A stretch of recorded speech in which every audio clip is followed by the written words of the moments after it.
आज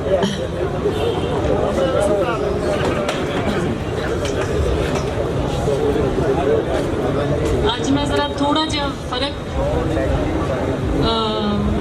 सुनावांगी मेले के हवाले नाल।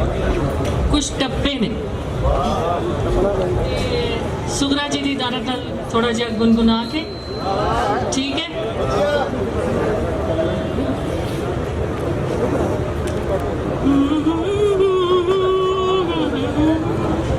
थाली विच बेर नहीं, थाली विच बेर नहीं, ओदे कर देर ते है पर बोरा भी हनेर नहीं।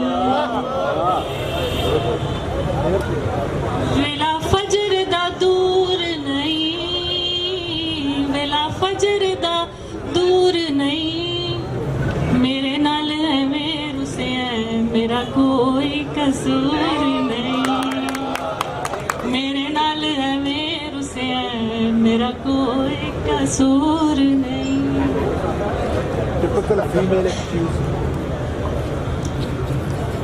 बस इस वारी माफ करी, बस इस वारी माफ करी, हस के ना बोली सजना पर दिल नू ते साफ करी।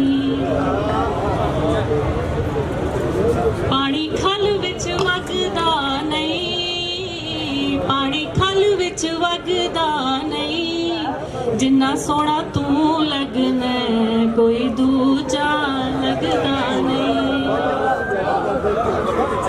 पानी खल विच वगदा नहीं, पानी खल विच वगदा नहीं, जिन्ना सोना तू लगना कोई दूजा लगदा नहीं।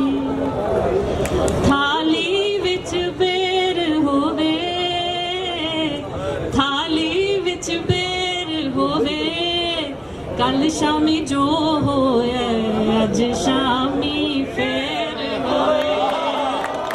शुक्रिया।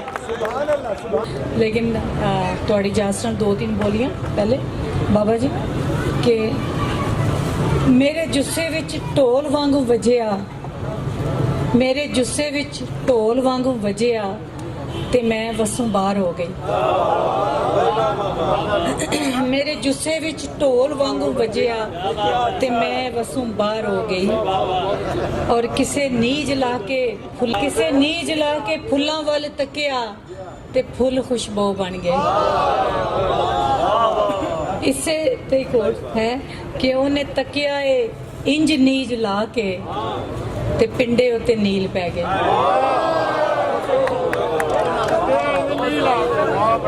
उन्हें तकिया है इंज नीज ला के ते पिंडे उत्ते नील पै गए। बहुत शुक्रिया। और 2 जदीद बोलियां कि तेरी फोटो नू तरस गई जिंदड़ी, तू क्यों नहीं व्हाट्सएप करदा। तेरी फोटो नू तरस गई जिंदड़ी, तू क्यों नहीं व्हाट्सएप करदा। और नी मैं ईमेल माही दी सी पढ़नी ते नेट पैड़ा बंद हो गया। नी मैं ईमेल माही दी सी पढ़नी ते नेट पैड़ा बंद हो गया। 2 शेर सिर्फ कि सावा विच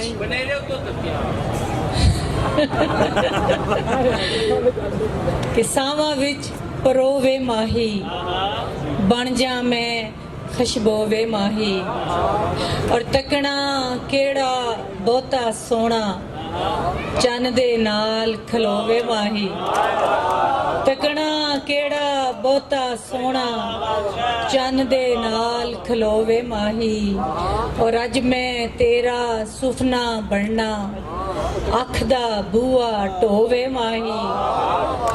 और शरीकां वाली शेर के विच शरीकां अपना मन लै, धोने सारे धोवे माही। और हाले लम्मी रात नहीं मुक्की, नवी कहानी छोवे माही।